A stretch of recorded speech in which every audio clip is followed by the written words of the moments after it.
बिस्मिल्लाहिर्रहमानिर्रहीम। Programme view point के साथ मैं हूं इमरान याकूब खान।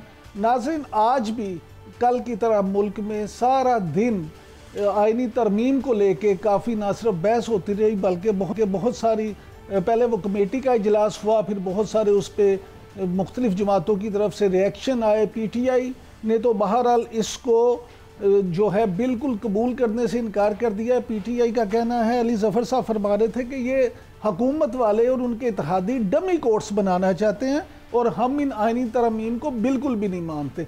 इसी तरह हुकूमत की तरफ से मौक़िफ़ ये आया, आज़म नज़ीर तारड़ साहब फरमा रहे थे कि देखें हम तो इस्लाहात करना चाहते हैं और जो बिगाड़ है अदालती निज़ाम में उसको ठीक करना चाहते हैं और ये होना चाहिए और पार्लियामेंट में इस पर बहस होनी चाहिए और चीज़ें होनी चाहिए। इसके अलावा पीपल्स पार्टी ने भी इस पर अपना मौक़िफ़ दिया। जमीयत उलमा इस्लाम जो है वो भी अपना मुसव्वदा लेके आई। तो इन सारी बातों को आज हम डिस्कस करेंगे और फिर ख़ास तौर पे 15 अक्टूबर को PTI ने इस्लामाबाद D चौक में जिस एहतजाज का ऐलान किया है, क्या ये वाकई ही दुश्मन की साजिश है या फिर PTI पुरअमन एहतजाज करके अपने लीडर को छुड़वाना चाहती है।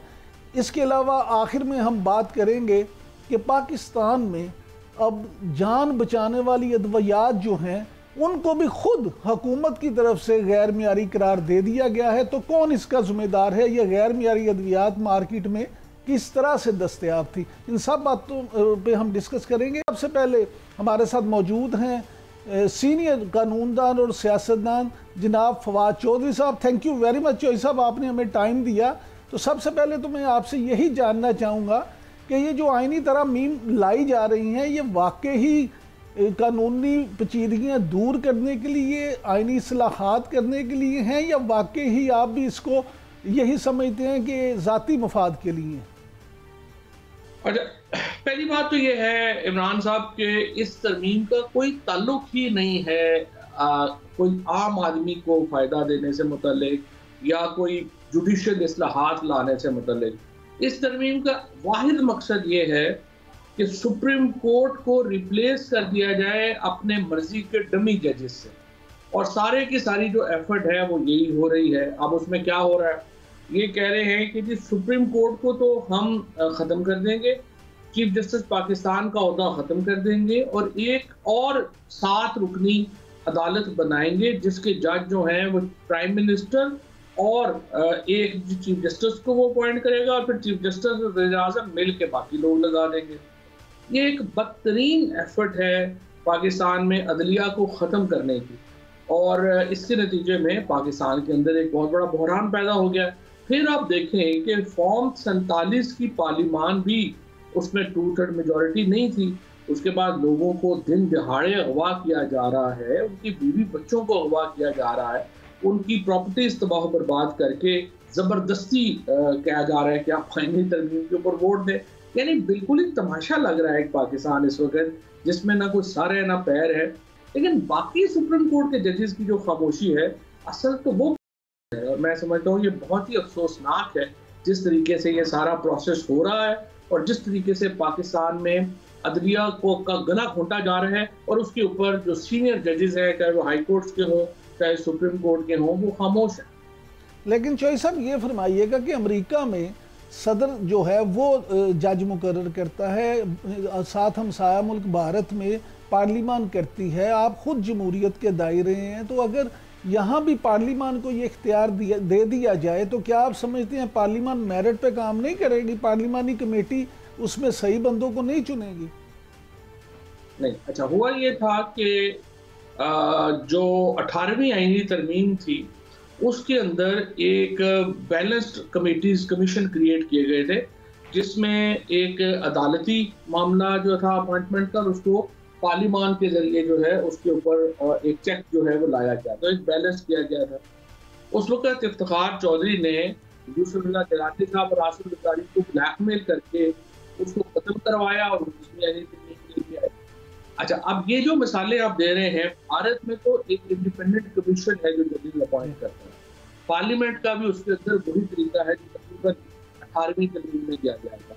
अमेरिका के अंदर सारी ही एग्जीक्यूटिव अपॉइंटमेंट सेनेट करता है, और सेनेट जो वहाँ का है उसको president of United states nominate करता है और फिर एक सेनेट हियरिंग करती है और उसके बाद वहाँ पे अपॉइंटमेंट होती है। लेकिन हमारा मामला सबसे ज्यादा बरतानिया से हमें देखना चाहिए। बरतानिया में भी इंडिपेंडेंट कमीशन है जो जजेस अपॉइंट करता है।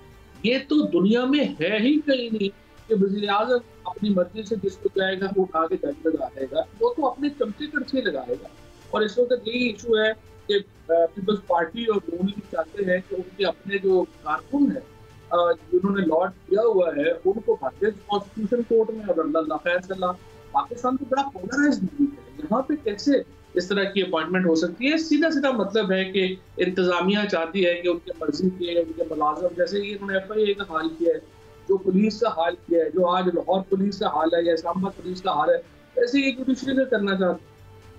चौधरी साहब, लेकिन ये फरमाइएगा कि यहाँ अगर हम बात करें तो वो तो हुकूमत तो ये कहती है कि जी हम तो इस तरह से करेंगे तो ये निज़ाम बड़ा शफाफ हो जाएगा। मौजूदा निज़ाम में जज साहिबान जो हैं वो अपने चैम्बर्स के लोगों को, अपने रिश्तेदारों को, अपने अजीज़ों को और बाहर के प्रेशर पे लोग लगाते हैं। पार्लिमानी लोग जब फैसला करेंगे, अवामी नुमाइंदगी करेंगे तो फिर उसमें इस तरह की जोल ख़त्म हो जाएगी। जिस तरह पार्लियामेंट में बाकी बड़े माशाल्लाह अवामी काम हो रहे हैं और अवामी अंदाज से हो रहा है, वैसे ही यहाँ पे भी होगा। और ये बात भी मैं इसको दुरुस्त नहीं समझता। 19वीं तरमीम के बाद 9 के बाद जुडिशरी में एक्चुअली अपॉइंटमेंट्स जो हैं उनमें स्टैंडर्ड काफ़ी बेहतर हुए हैं। अब ये तो किसी को शक्ल नहीं पसंद, किसी को वो नहीं पसंद, तो वो जो मर्जी कर ले। और चूंकि बाकी सारे इदारे बैठ गए हैं, स्पीकर का ऑफिस बैठ गया, अगर पार्लियामेंट इतनी फंक्शनल होती तो आधा काम तो जाने ही नहीं चाहिए थे कि अगर स्पीकर का ऑफिस फंक्शनल होता। आज जहाज चौधरी साहब को 17 महीने हो गए हैं, यूसुफ रजा गिलानी साहब की जरूरत नहीं हो रही कि वो उनको सेनेट के सेशन में उनका प्रोडक्शन ऑर्डर जारी कर दें। अयाज सादक साहब की जो हालात है वो ये हैं कि पार्लियामेंट के अंदर से अगले जो है वो 10 बंदों को उठा के ले गए। तो पार्लियामेंट इस वक्त बैठ गई है, आपके ये सेनेट बैठ गई है, सेनेट चेयरमैन का ऑफिस खत्म हो गया है, स्पीकर का ऑफिस खत्म हो गया है, पार्लियामेंट को जो है वो खत्म कर दिया गया है। सारे इदारे इन्होंने तबाह बर्बाद कर दिए हैं। एक इदारा जो छोटा मोटा फंक्शनल था, जुडिशरी, अब ये चाहते हैं उसको भी मुकम्मल खत्म कर दें और आप खत्म कर दें। अच्छा फाज चौधरी साहब, ये फरमाइएगा कि जो मौलाना फजलुर रहमान ने आइनी बेंच की तजवीज़ दी है, क्या आपके ख्याल में वो दुरुस्त है? लेकिन वो भी ऐसी कोई तजवीज़, कोई ख़ास तजवीज़ नहीं है। वो कहते हैं कि 5 जज जो हैं सीनियर मोस्ट वो सुना करें फैसले। भाई ऐसे केस होंगे 5 सीनियर जजेस में, ज़रूरी तो नहीं ना सारे कॉन्स्टिट्यूशनल एक्सपर्ट हों। तो चीफ जस्टिस और जो जजेस हैं वो देखेंगे कि किसका बैकग्राउंड क्या है। कई जजेस होते हैं कि उन्होंने सारी उम्र से क्रिमिनल केसेस किए होते हैं, उन्हें उस बेंच में बैठाने का कोई फ़ायदा नहीं है। कई जजेस हैं जिन्होंने सारी उम्र सिविल केस किए हैं, उनको उसमें बैठाने का फ़ायदा नहीं है। तो ये इतना डिस्क्रिप्शन तो चीफ जस्टिस को और सीनियर 2-3 जजेस जो आपने बनाए हैं उनको दे ना, कि वो अपने मर्जी से जजेस जो है वो फैसला कर सके। और दूसरी जो तजवीज़ आज उन्होंने दी है वो तो तबाहकुन है। ये भाई कह रही है कि सारी लेजिस्लेशन जो है वो पहले इस्लामी नजरियाती कौंसिल जो है वेट करेगी, फिर पार्लियामेंट खत्म कर दें, फिर इस्लामी नजरियाती कौंसिल को पाकिस्तान दे देते हैं, वो चला रहे। अच्छा फाज चौधरी साहब, ये फरमाइएगा कि आप अपने तजर्बे से क्या समझते हैं कि हुकूमत ही आइनी तरमीम पास करवाने में कामयाब हो जाएगी या इनमें इन्हें सुबकी होगी? अभी तक तो इमरान नंबर पूरा नहीं है। पूरी कोशिश इन्होंने की है और जोर लगाया है, क्योंकि देखें ना, अगर नंबर पूरा होता तो इन्होंने कल पार्लियामेंट का सेशन बुला के आइनी तरमीम करा देनी थी, जितना इनके दिमाग में घुसी हुई है। और नंबर इनके पास अभी पूरा नहीं है और उसके लिए आप देख ही रहे हैं किस तरह से बेचारे MLAs को उठाया जा रहा है, उनके बीवी बच्चों को उठाया जा रहा है, उनके ऊपर तशद्दुद किया जा रहा है। पाकिस्तान में वो गरीब इस वक्त हालात पैदा हो गए हैं, लगता है हम कोई डार्क अफ्रीका के मुल्कों से भी नीचे चले गए और बस चल रहा है वो इस तरह। ये जुल्म इसीलिए हो रहा है ना कि नंबर पूरे नहीं। अगर नंबर पूरे होते तो फिर क्या जरूरत थी? मौलाना फजलुर रहमान के दर के ऊपर 3 दफ़ा रोज हाजिरी देते हैं, ये सारे काम जो हो रहे हैं, जाहिर है कि इसके नतीजे में पाकिस्तान का बहैसियत रियासत तो बहुत सवालात खड़े हो गए हैं, बहुत कमज़ोर कर दिया है। लेकिन चौधरी साहब, आप पे ये भी इल्ज़ाम आयद होता है कि रियासत को कमज़ोर आपने किया। अब वो कहते हैं कि जी देखें 15 को जब SCO कॉन्फ्रेंस हो रही है तो PTI ने एहतजाज का ऐलान कर दिया है, तो आप क्या समझते हैं, ये एहतजाज की कॉल ठीक है? देखिए, एहतजाज की कॉल ज़ाती तौर के ऊपर तो मैं समझता हूँ इसलिए नहीं कि एससीओ की कॉन्फ्रेंस है। मैं ये समझता हूँ कि जो पहली कॉल थी, आप हमेशा पहले एक बड़ी कहानी बनाते हैं और उसके बाद अपनी स्ट्रैटेजी बनाते हैं। वो उसके ऊपर मैं समझता हूँ, लेकिन इसका तो कोई बात नहीं ना। आपने पाकिस्तान के सबसे बड़े लीडर को जो है वो जेल में रखा हुआ है बगैर किसी वजह के। लोगों के ऊपर तशद्दुद हो रहा है। पाकिस्तान के अंदर जो एब्डक्शंस हैं और मिसिंग पर्सन हैं वो नॉर्मलाइज हो गया है, कोई प्रॉब्लम ही नहीं है, अब तो खबर भी नहीं देता कोई। इस हालत पे मुल्क को ले आने से अगर सुबकी नहीं होती तो एहतजाज से क्या सुबकी हो जाएगी पाकिस्तान की? क्या दुनिया को नहीं पता पाकिस्तान में इस वक्त क्या हो रहा है, या जो बाहर से आ रहे हैं उनको भी पता है पाकिस्तान में क्या हो रहा है? तो इसके ऊपर एहतजाज तो बहुत बड़े होने चाहिए पाकिस्तान में, लेकिन बदकिस्मती से पाकिस्तान की पॉपुलेशन जो है कोई आर्म्ड पॉपुलेशन तो है नहीं। उनके ऊपर पुलिस, रेंजर्स, ये जो है वो जो जुल्म और बर्बरियत 2 सालों से जारी है, उससे एक लावा पक रहा है। देखते हैं कब निकलता है। लेकिन जो साहब यहाँ ये भी तो एक सवाल है ना कि पाकिस्तान के मकबूल तरीन लीडर इमरान खान साहब तो अंदर हैं, लेकिन एहतजाज की जब कॉल आती है तो सिवाय कारकुनों के, बेचारे कारकुन ही निकलते हैं, लीडरशिप तो कहीं उनकी नज़र नहीं आती, एमपीए तो कहीं नज़र नहीं आते, टिकट होल्डर तो नज़र नहीं आते। तो आप ये नहीं समझते कि अवाम को बेवकूफ़ बनाए जा रहे हैं? असल में जो मज़े लेते हैं वो खुद गायब हैं। हाँ, नहीं, वो तो खैर लीडरशिप तो है ही कोई नहीं है। ये तो एक ऐसे फिल इन द ब्लैंक्स है ना। लीडरशिप तो अभी ऐसा है नहीं।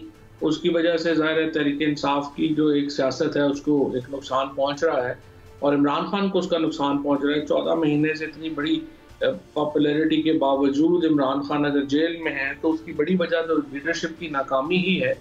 लीडरशिप तो एग्जिस्ट नहीं करती है। लेकिन देखिए, जो भी है, इमरान खान ही पाकिस्तान की सबसे बड़ी सियासी हकीकत है, और उनको एक इस सियासत में शामिल ना करना मैं समझता हूँ कि बड़ा अनफॉर्चुनेट है, और पाकिस्तान की सियासी अदम इस्तेहकाम की बहुत बड़ी वजह। लेकिन चोई साहब, अज़मा बुखारी साहबा तो आज फरमा रही थी कि पीटीएम और पीटीआई में कोई फ़र्क नहीं है। अज़मा बुखारी बेचारी को क्या पता, उसको ना उनका कोई है। मरियम नवाज हैं, अज़मा बुखारी हैं, मरियम औरंगज़ेब हैं, और अपना हिना, ये 4-5 लड़कियां जो हैं, इनको क्या पता कि पाकिस्तान में पॉलिटिक्स की रियलिटीज़ क्या है, पाकिस्तान में पीटीएम की ओरिजिन क्या है, पीटीआई की ओरिजिन क्या है, पाकिस्तान की पॉलिटिक्स के चैलेंजेस क्या हैं, पाकिस्तान की ओवरऑल एक जो आप समझिए कि एक जो पॉलिटिकल सिचुएशन है उसकी क्या, वो कहाँ प्लेस होता है, अरब रिलेशनशिप हमारे क्या हैं, हमारे वेस्टर्न ब्लॉक रिलेशनशिप्स क्या हैं। ये तो बेचारी ऐसे ही बस, ये अनफॉर्चुनेट है, पाकिस्तान के लोगों को उनसे गुजारा करना पड़ रहा है। चौधरी साहब, ये फरमाइएगा कि हुकूमत के नाकदीन जो हैं वो ये कहते हैं कि अगर जस्टिस मंसूर शाह साहब चीफ जस्टिस ऑफ पाकिस्तान बन गए तो इलेक्शन ऑडिट शुरू हो जाएगा। क्या आप भी ऐसा समझते हैं? इलेक्शन ऑडिट कराना सुप्रीम कोर्ट की जिम्मेदारी तो नहीं है। इलेक्शन ऑडिट तो इलेक्शन ट्राइब्यूनल्स ने कराने हैं, और वो सुप्रीम कोर्ट में मेरा नहीं ख्याल मंसूर अली शाह साहब या कोई जो है वो इस किस्म का जो है वो हुकूमत को से कोई लड़ाई करेंगे, क्योंकि ये सारे जजेस जो हैं ये तो बड़े आइन और कानून पे चलने वाले लोग हैं। पहले माजी में इन्होंने जो गलतियां की हैं वो भी तो देखें आपके सामने ही है। इनका ट्रेडिशनली जो रोल रहा है वो पीटीआई के तो खिलाफ रहा है। तो अब ये आके चूंकि इन्होंने एक फैसला कर दिया रिजर्व सीट्स पे, तो इनको एक फैसला भी जो है वो हुकूमत को कबूल नहीं है कि उनके खिलाफ हो, और उन्होंने इनके ऊपर कुफर खोल दिए हैं। हालांकि इनके सारे फैसले पहले पीटीआई के खिलाफ थे ना। तो इनका ये तो आई डोंट थिंक सो कि इनका कोई पॉलिटिकल इंक्लिनेशन इस किस्म की है पीटीआई की तरफ। तो इंडिपेंडेंट जजेस हैं, वो अपना काम करेंगे। जैसा फाफन की जो ताज़ा तरीन रिपोर्ट आई है उसके मुताबिक तो अभी तक सिर्फ 11 इंतहाबी उज़रदारियाँ जो हैं उनका फैसला हो चुका है, 11%। तो आप क्या समझते हैं, इस तरह तो फिर 5 साल गुजर जाएंगे, इंतहाबी उज़रदारियाँ इसी तरह से रहेंगी?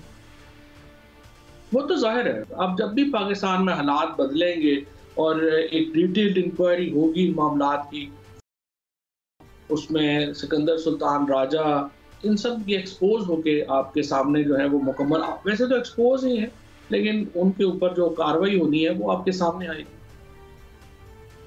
तो साहब, ये फरमाइएगा आखिर में कि आप क्या समझते हैं कि मुल्क में ये जो इस वक्त बहरान हैं ये दूर होने के कुछ चांसेस आप समझते हैं मुस्तकबिल करीब में, या इसी तरह से मामला रहेगा? कोई मुफाहमत की फिजा आती नजर आती है आपको? नहीं, कोई इस तरह से नहीं रहेगा, ये और ख़राब होगा। और इस वक्त जो सूरत हाल है उसके अंदर जिस तरह से ये आईनी तरमीम लाई जा रही है, इसमें डेफिनेटली वकला और जजेस जो हैं वो भी इसमें शामिल हो जाएंगे इस तहरीक में हुकूमत के ख़िलाफ़। और आप देखेंगे कि पॉलिटिकल इंस्टेबिलिटी जो है वो अगले 3 महीनों में बहुत बढ़ जाएगी पाकिस्तान में, क्योंकि यहाँ पे किसी को ख्याल तो है नहीं टेम्परेचर नीचे लाने का। मैं तो आपको मालूम है रोज़ ही ये बात करता हूँ कि ग्रैंड डायलॉग की ज़रूरत है पाकिस्तान में सियासी जमातों के दरमियान। उसके लिए इमरान खान को की जो सियासी हैसियत और उनकी जो अहमियत है उसको तस्लीम करना होगा, उसके बगैर आप कैसे आगे बढ़ सकते हैं। लिहाजा उस तरफ जाने को कोई तैयार नहीं है, लिहाजा ये टेम्परेचर बढ़ेगा। बहुत शुक्रिया फवाद चौधरी साहब।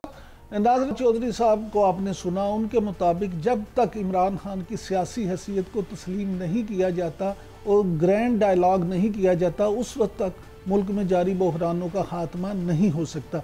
अब नाज़रीन एक लेते हैं छोटा सा ब्रेक, और ब्रेक के बाद जब वापस आएंगे तो इस सारी सूरत हाल पे हमारे साथ मौजूद होंगे फ़याज़ुल हसन चौहान साहब। उनसे जानेंगे कि वो क्या समझते हैं।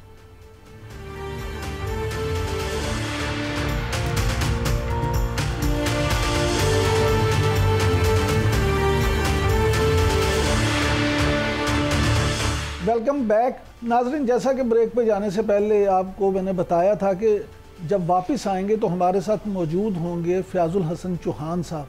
चौहान साहब किसी तारुफ के मोहताज नहीं है। चौहान साहब सीधी बात करते हैं, आप ये बताइएगा कि ये जो रोला पड़ा हुआ है आईनी तरमीम का, आप क्या समझते हैं हुकूमत ये करवाने में कामयाब हो जाएगी या डेडलॉक इसी तरह से बरकरार रहेगा? बिस्मिल्लाहिर्रहमानिर्रहीम। मेरा ख्याल है कि जो पहली दफ़ा आज से 2 हफ्ते पहले वो 55, 56 या 60 के करीब तरामीम के ऊपर मबनी जनाब आपकी एक 26वीं आईनी तरमीम आ रही थी, उसके बजाय सिर्फ 3 से लेके 7, 8 शिक्कों के ऊपर मबनी 26वीं आईनी तरमीम उम्मीद है कि 18 तारीख को। चौधरी साहब आपने तो माशाल्लाह से डेट भी दे दी चौहान साहब, 18 तारीख। इसका मतलब है हम बड़ा मुख्तर सा जवाब दिया मैंने, जी 14 पॉइंट दे दिया है। बड़ा अच्छा, चोरी गला करिए ये इंज नहीं थे उंज नहीं, बिल्कुल ठीक है ना। हाँ जी, आपकी SCO खत्म होगी और सिर्फ 3 से लेके 6 या 7 तरामीम के ऊपर मबनी, जिसमें एक आईनी अदालत है, एक जजों की तैनाती का मैकेनिज्म प्रोसेस है, जिसके आपका पार्लिमानी कमीशन जो है उसकी मेन अहमियत है, वो इंडक्ट होगा। इस जो पहले तो तकरीबन जुडिशल कमीशन ही था, अब इसमें सेनेट के और कौमी असम्बली के 3 दोनों तरफ के मेंबरान, एक अपोजिशन की तरफ से 3 ट्रेजरी बेंचेस की तरफ से कौमी असम्बली के, इसी तरह 3 सेनेट के आपकी हुकूमत के और 3 अपोजिशन के सेनेट के, उनके ऊपर मुश्तमिल। और बाकी फिर जो अटार्नी जनरल और फिर वजीर कानून और फिर सीनियर जजेस, ये मिला मिलू के आपका एक जनाब जुडिशल कमीशन बनेगा जो जजों की तैनाती भी करेगा और तनज़ली भी करेगा। अच्छा चौहान साहब ये फरमाइएगा कि आप ज़ाती तौर पे क्या समझते हैं कि क्या वाकई ही इस तरमीम की ज़रूरत थी, या जो PTI इल्ज़ाम लगाती है कि ये सिर्फ जस्टिस काजी फायज़ ईसा साहब को उस नई अदालत का, आईनी अदालत का सरबराह बनाने के लिए किया जा रहा है? अच्छा इमरान साहब, हुण मैं बड़ी डिटेल तुहाडे सामने, पहला मैं बड़ा मुख्तसर जवाब दिया ना मैंने आपको। सर बात ये है कि पाकिस्तान की आवाम को, बच्चे को पता चल गया है कि पिछले 3.25 साल से अगर बानी तहरीक इंसाफ और तहरीक इंसाफ को किसी किस्म के कानून की गिरफ्त में नहीं लाया जा सका, उनकी हर किस्म की बदमाशी, उनकी हर किस्म की गुंडागर्दी, उनकी हर किस्म की लॉलेसनेस, उनकी हर किस्म की अदलिया के खिलाफ गुंडागर्दी, उनकी हर किस्म की फौज के खिलाफ गुंडागर्दी, उनकी हर किस्म की रियासती अदारों के खिलाफ गुंडागर्दी, उनकी हर किस्म की अदालती अदारों के खिलाफ गुंडागर्दी, उसके बावजूद अगर बाल बीका नहीं हो सका प्रॉपर तरीके से सजा की सूरत में बानी तहरीक इंसाफ से लेके नीचे तक के किसी कारकुन को, फिर बीच में आपका इस पूरे 3.25 साल में फिर जनाब IMF आपका जनाब 26 मई 2022 को पाकिस्तान को डिफॉल्ट होने से बचाने के लिए एक मीटिंग रखती है, एंड उससे एक दिन पहले पहला लॉन्ग मार्च तय कर लेना 25 मई 2022 को, फिर उसके बाद हर किस्म का अदालतों के, जुडिशरी के, चीफ जस्टिस की, सुप्रीम कोर्ट के जजेस की तजलील, जिल्लत, रुसवाई, जगहसाई के बावजूद फिर उसके बाद आपका जनाब जुडिशल कम्प्लेक्स के ऊपर इस्लामाबाद हमला, आपका लाहौर हाई कोर्ट के ऊपर 2 से 3 से 4 दफा प्रॉपर हमला, आपका हर किस्म की बदमाशी। फिर उसके बाद 9 मई के अंदर 250 से लेकर 300 सुपर डुपर किस्म के दहशतगर्दी की कार्रवाइयां रियासती अदारों, पाक फौज, आर्मी के जनाब इंस्टॉलेशन, सिविल इंस्टॉलेशन के ऊपर, जिनकी ऑडियो वीडियो पूरी दुनिया के एक बच्चे के पास और हर पाकिस्तानी के मोबाइल पे उसके हाथ में मौजूद। उसके बावजूद उसके बाद के फिर 1 साल मजीद गुंडागर्दी, कोई सजा नहीं, कोई कानून की गिरफ्त नहीं।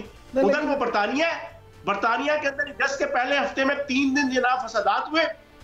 उनकी पूरी जुडिशरी, प्रोसिक्यूशन सिस्टम, उनकी हुकूमत, उनका वजीर आजम, उनकी पुलिस, उनकी इंतजामिया, उनके जज, उन्होंने 1 हफ्ते के अंदर अंदर उन्हीं ऑडियो वीडियो और उन्हीं स्नैप्स और उन्हीं फुटेज की बुनियाद पे 2-2 घंटे, आधा घंटे की हेयरिंग की और उन लोगों को उनके घरों के अंदर घुस के, उनके बेडरूम के अंदर घुस के, उनको निकाल के घसीटते हुए, आधा नंगा करते हुए ले गए और जजों ने आधे घंटे से 2 घंटे के अंदर उनको 2 साल से 6 महीने से लेके 12-12 साल की कैद की सजाएं दे दी।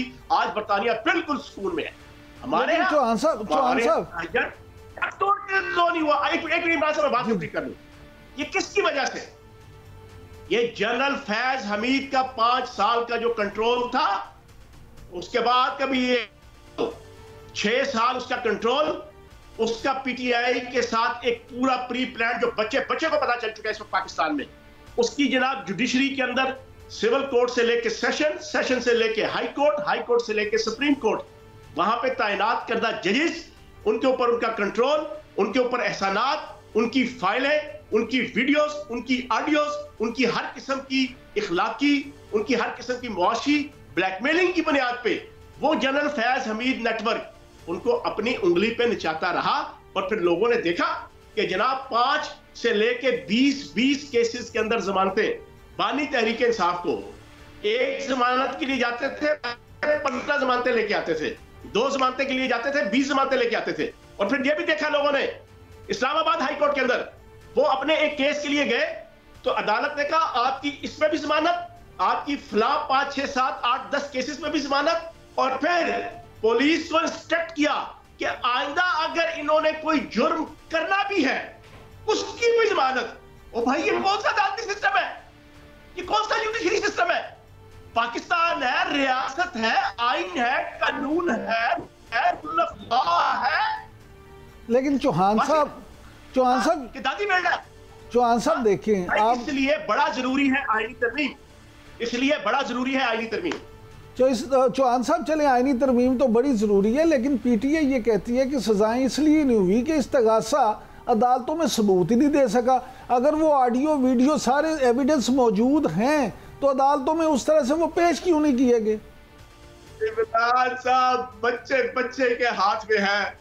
मुझे बताओ, एजाज चौधरी, यास्मीन राशिद, मुराद सईद, शहरियार अफरीदी, ये आपका जनाब मियां महमूदुर रशीद, फला, इनके नारे, इनके दावे, इनकी मूवमेंट बच्चे के हाथ में है यार, खुदा का वास्ता। लेकिन चौहान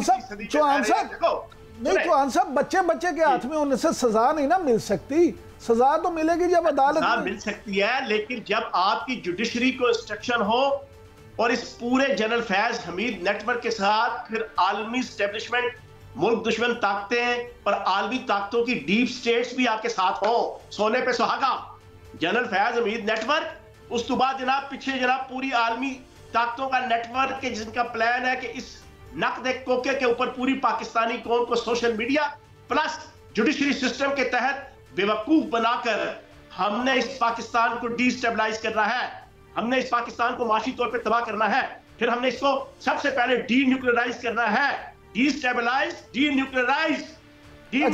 जनाब आखिर में ये बता दें कि ये जो एससीओ के मौके पे 15 तारीख को पीटीआई ने इस्लामाबाद में फिर धरने का ऐलान कर दिया, इसको आप किस तरह से देखते हैं? क्या हुकूमत ये कर बताएं ना, आप मुझे बताएं आप इसको किस अंदाज से लेते हैं? चले बींगा पाकिस्तानी, मुझे पता है कि इमरान याकूब साहब पाकिस्तान की सहाफत के अंदर उन गिने चुने बंदों में से है कि जो किसी कल्ट का, ना नवाज शरीफ के कल्ट का, ना बानी तहरीक इंसाफ की कल्ट का, किसी कल्ट का शिकार नहीं है। आप मुझे दिल पे हाथ रख के being a human then being a Pakistani, आप बताएं कि ये क्या फैसला? चौधरी साहब मैं तो एक इनह्यूमन भी है, चौधरी साहब ये मैं गैर आईनी भी है, ये गैर कानूनी भी है, ये गैर इखलाकी भी है, ये पाकिस्तान के साथ गद्दारी भी है, ये पाकिस्तान से बेवफाई भी है, ये रियासत से बेवफाई भी है, ये रियासत से गद्दारी भी है, ये पाकिस्तान की 25 करोड़ आवाम के साथ गद्दारी भी है, ये पाकिस्तान की मईशत के साथ गद्दारी भी है, ये पाकिस्तान की खुशहाली के साथ गद्दारी भी है, ये आवाम की खुशहाली के साथ गद्दारी भी है, ये आवाम की और पाकिस्तान की तामीर और तरक्की के खिलाफ गद्दारी भी है। आप बताए ना, मैं वही जो बातें कर रहा हूं, आपने बात पूछ लिया कि 15 तारीख को जो इन्होंने रख लिया, ये तो इंडियन फौज भी ये वो काम नहीं कर सकती जो ये कर रहे हैं।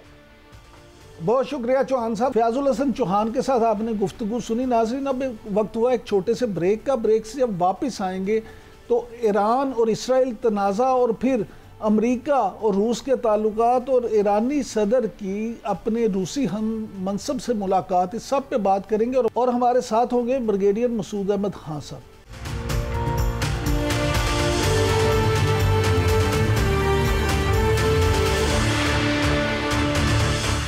Welcome back. नाज़रीन, प्रेसिडेंट ट्रंप के रूसी सदर पुतिन के साथ खुफिया राबतों का भी इंकशाफ हुआ है और फिर इसराइल के हवाले से जो इस वक्त सूरत हाल है और ख़ास तौर पे ईरान और रूस के बढ़ते हुए जो ताल्लुकात हैं और रूसी सदर पुतिन की ईरानी हम मनसब से जो मुलाकात हुई है, इन सब अमूर पे जो है वो राय जानने की कोशिश करेंगे। और इस वक्त हमारे साथ मौजूद हैं आलमी अमूर के माहिर जनाब ब्रिगेडियर मसूद खान साहब। Thank you very much brigadier साहब, आपने मौका दिया। तो सबसे पहले ये फरमाइएगा कि ईरानी सदर की रूसी हम मनसब से जो मुलाकात हुई और जो अहम इश्यूज डिस्कस हुए, इस आलमी मंजरनामे में बड़ी अहमियत दी जा रही है। तो आप क्या समझते हैं कि अगर ये मामला तो मज़ीद आगे बढ़े तो इसके क्या नताइज निकलेंगे? जी बहुत शुक्रिया इमरान साहब। देखिए, मेरे ख्याल में ये एक मैसेज है अमेरिका के लिए और बाकी ममालिक के लिए कि ये रशिया हमारे साथ है। और जिस तरह हमने रिसेंटली देखा है, जिस तरह इनके ताल्लुकात ईरान और रशिया के डेवलप हुए हैं, और देखें ख़ास तौर पे यूक्रेन की लड़ाई में ईरान की तरफ से ड्रोन्स और जो बाकी जो एमिनेशन जा रहा है, तो वो बड़ी मदद की है ईरान ने रशिया की, और तो ख़ास तौर पर ड्रोन्स के हिसाब से। तो उस पर अब रिसेंटली एंटनी ब्लिंकन ने भी एक स्टेटमेंट दी है, कल की बात है। उन्होंने कहा है कि रशिया सीक्रेटली जो एक टेक्निकल असिस्टेंस दे रहा है ईरान को न्यूक्लियर बम बनाने के लिए। तो मेरा ख्याल में एक सीरियस उस तरह से डेवलपमेंट है। वैसे भी देखें, रीजन में सब बंदी तो पहले से हो चुकी है। मिडल ईस्ट पर हम जब देखते हैं रशिया, चाइना और ईरान और ये बाकी एक तरफ है, बाकी ममालिक दूसरी तरफ है। तो लेकिन डिपेंड करता है मेरे ख्याल में ये सारी सिचुएशन जो इजराइल के स्ट्राइक पे मुनहसर है कि वो क्या करेगा। लेकिन ब्रिगेडियर साहब, आप क्या समझते हैं कि ईरान ने चीन के साथ और रूस के साथ जो अपने ताल्लुकात बेहतर किए हैं, तो अब इसराइल जो है वो ईरान पे हमला करने से पहले कुछ सोचेगा? और क्या इससे अमेरिका को भी कुछ पैगाम गया है? देखें जी, पैगाम तो सबके लिए था, लेकिन इजराइल सोचेगा नहीं। इजराइल ने तो अमेरिका का जो जितना उन्हें प्रेशराइज करने की कोशिश की, उनकी भी नहीं सुनी है। मसला भी इजराइल के लिए ये है कि उन्होंने ये एक मैसेज कन्वे कर दिया कि हम अपने बलबूते पे ये कर सकते हैं। 2022 में इजराइल ने मेडिटेरेनियन सी के ऊपर एक एक्सरसाइज की थी और इसमें उन्होंने कोशिश की थी कि एयर में रिफ्यूलिंग खुद कर सके। उन्होंने एक बोइंग 707 को यूज़ किया था और अपने जहाज उन्होंने फ्लाई किया, और उन्होंने मैसेज ईरान को भी दिया, अमेरिका को भी दिया है कि हम ये कर सकते हैं। अमेरिका ने स्ट्रेट वैसे इस रिसेंट जो एस्केलेशन में रिफ्यूज़ कर दिया, और उन्होंने कहा कि they will never permit Israel को वो न्यूक्लियर फैसिलिटीज़ पर स्ट्राइक करें, क्योंकि उससे चांसेस से एक फुल स्केल वार रीजन में हो सकती है। लेकिन इसमें अब डिफरेंट ऑप्शन से देखें इजराइल के लिए, और इसमें ऑप्शन अमेरिकन ने ये कहा है कि आप ऐसा प्रोपोर्शनेट अटैक करें जिस तरह ईरान ने किया है, जिससे कहीं डैमेज ज़्यादा नहीं हुआ है। लेकिन अब इजराइल के पास जो ऑप्शंस हैं, ऑप्शन में वो शुरू में ये 1 में जो हो सकता है वो मिलिट्री फैसिलिटीज़ पे जाए, जो IR जो है रेवोल्यूशनरी गार्ड कोर के हेडक्वार्टर्स पे जा सकता है, एयर डिफेंस सिस्टम पे जा सकता है। This is option 1। ऑप्शन 2 में वो जा सकता है, वो ऑयल रिफाइनरीज पे जा सकता है जो स्ट्रेट ऑफ हॉर्मुज के नज़दीक जो ऑयल रिजर्व्स हैं ईरान के, उन पे जा सकता है। मिसाइल लॉन्चिंग साइट्स पे जा सकता है, मिसाइल मैन्युफैक्चरिंग फैक्ट्रीज है जो उनकी वहाँ पे जा सकता है। और थर्ड, और जो सीरियस होगी, मोस्ट डेंजरस होगी, वो नतान्स का जो न्यूक्लियर फैसिलिटी है उसको वो स्ट्राइक कर सकता है। तो हर एक स्ट्राइक के डिफरेंट इसके इम्प्लीकेशंस होंगी। लेकिन ब्रिगेडियर साहब, इसराइल के साथ बढ़ती हुई इस कशीदगी में ईरान ने मिडल ईस्ट के ममालिक को, खलीजी ममालिक को बड़ी सख्ती से कहा है कि अगर किसी ने भी अपनी जगह उन्हें अपनी स्पेस इस्तेमाल करने दी तो हम उससे बदला लेंगे, उससे सख्ती से निपटेंगे। तो इस पे आप क्या समझते हैं, इससे कोई फ़ायदा होगा ईरान को, या खलीजी ममालिक में से कुछ इसराइल की मदद करेंगे? मेरे ख्याल में अव्वल तो खलीजी ममालिक में से कोई मदद नहीं करेगा। ये ऑलरेडी रिसेंटली हमने एक स्टेटमेंट अरब ममालिक की तरफ से देखी है। इसके बावजूद जो ईरानियन जो फॉरेन मिनिस्टर है अब्बास, वो गए थे, उन्होंने एक मैसेज कन्वे किया है और वो प्रेशराइज ये करने की कोशिश कर रहे हैं सऊदीज़ को कि वो प्रिवेल करें और वो अटैक इन केस इजराइल करता भी है, it should be less costly, कोई इससे ज़्यादा नुकसान ना हो। और इसी तरह का एक मैसेज जो कातिब हिजबुल्लाह है, मलेशिया है, इराक में, उन्होंने गल्फ कंट्रीज़ को भी वार्न किया है, अगर ऐसा अगर आप करते हैं या मदद करते हैं या कोई फैसिलिटी देते हैं तो उस सूरत में जो आपकी जो ऑयल फैसिलिटीज है उस पर स्ट्राइक हो सकते हैं। तो मतलब इम्प्लीकेशन तो है, लेकिन अगर इनकेस अरब्स इन्वॉल्व नहीं होते हैं तो फिर तो कोई इशू नहीं बनेगा। इनकेस अरब्स की फैसिलिटेशन शामिल होती है जो लाइकली नहीं है तो फिर सिचुएशन डिफरेंट होगी। ब्रिगेडियर साहब, ये फरमाइएगा कि ये जो मामला सामने आया है सदर ट्रंप के वाइट हाउस से जाने के बाद सदर पुतिन से खुफिया राब्तों का, आप क्या समझते हैं कि इस इंकशाफ के बाद अमरीकी सियासत में कुछ फ़र्क आएगा, या क्योंकि अब इलेक्शन में थोड़ी वक्त ही थोड़ा रह गया है, तो इस पे जो नई बहस छिड़ी है इसके अमरीकी सियासत पे क्या असरात होंगे? मेरे ख्याल में सच कोई नहीं होगा। देखिए कि वहाँ पे जो जनरल पब्लिक ओपिनियन है वो ट्रम्प के फेवर में अभी भी है, और मेरे ख्याल में अमेरिकन्स भी कभी वो जो खातून को एज ए लीडर्स के तौर पे एक्सेप्ट करने को मेरे ख्याल में जनरली मुझे नहीं लगता है कि वो तैयार होंगे।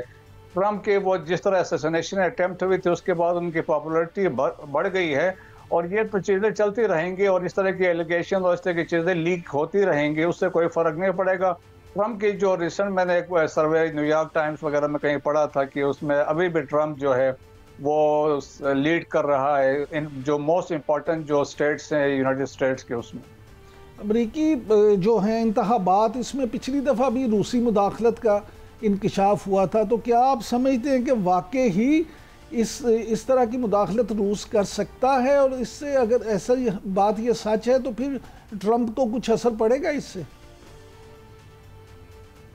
मुझे नहीं लगता कि ऐसा ये कर सकते हैं, क्योंकि देखें कि टेक्नोलॉजी के हिसाब से अमेरिकन भी बड़े सुपीरियर हैं, और जिस तरीके से इजरायलीज इनके साथ हैं तो वो दे विल नेवर अलो कि ऐसा कुछ हो, स्पेशली जब अभी बात हो रही है कि ट्रंप की और या पुतिन के ताल्लुकात की वजह से। मेरे ख्याल में कोशिश उनकी यही होगी कि हर चीज़ पर नज़र रखी जाए, लेकिन मुझे लगता नहीं है कि ऐसे, क्योंकि रशिया के अपने मसाइल है, यूक्रेन में ऑलरेडी फंसा हुआ है, और बाकी बहुत सारे मसाइल, करक्स उनका जो एक इलाका है उसमें उनका कैप्चर कर चुके हैं यूक्रेन वाले, तो अपने उनके मसाइल बहुत सारे हैं। बहुत शुक्रिया ब्रिगेडियर साहब, आपने हमें वक्त दिया ना। ये तो आपने ब्रिगेडियर साहब की सारी बातें सुनी कि इस वक्त आलमी सियासत में क्या हो रहा है, लेकिन एक चीज़ जो हमारे यहाँ पाकिस्तान में बहुत तकलीफ दे है वो ये है कि आज पंजाब में इस बात का इंकशाफ हुआ है कि जान बचाने वाली जो अद्वियात हैं 2 दर्जन के करीब, वो ऐसी हैं कि जिनको गैर मियारी करार दिया गया है और हुकूमत पंजाब की तरफ से गैर मियारी करार दिया गया है। अब अगर हम इस सूरत हाल पे गौर करें तो जान बचाने वाली अद्वियात जो हैं, अगर उनके साथ इस तरह से होगा और वो गैर मियारी होंगी तो फिर लोगों की जानों के साथ ये इदारे और अद्वियात बनाने वाली फैक्ट्रियाँ किस तरह से खेल रही हैं। क्या हमारे ड्रैप और दूसरे जो रेगुलेटर इदारे हैं उनकी तवज्जो इस काम पे बिल्कुल भी नहीं है। हुकूमत को चाहिए कि इस पे ना सिर्फ ये कि सिर्फ रिपोर्ट सामने आने से काम नहीं चलेगा, बल्कि इन लोगों को सख्त से सख्त सज़ा दी जाए और एक ऐसा म्यार बनाया जाए कि कोई भी गैर म्यारी दवा बाज़ार में दस्तयाब ना हो। बहुत शुक्रिया, कल फिर मिलेंगे, तब तक के लिए इजाज़त दें। अल्लाह हाफिज़।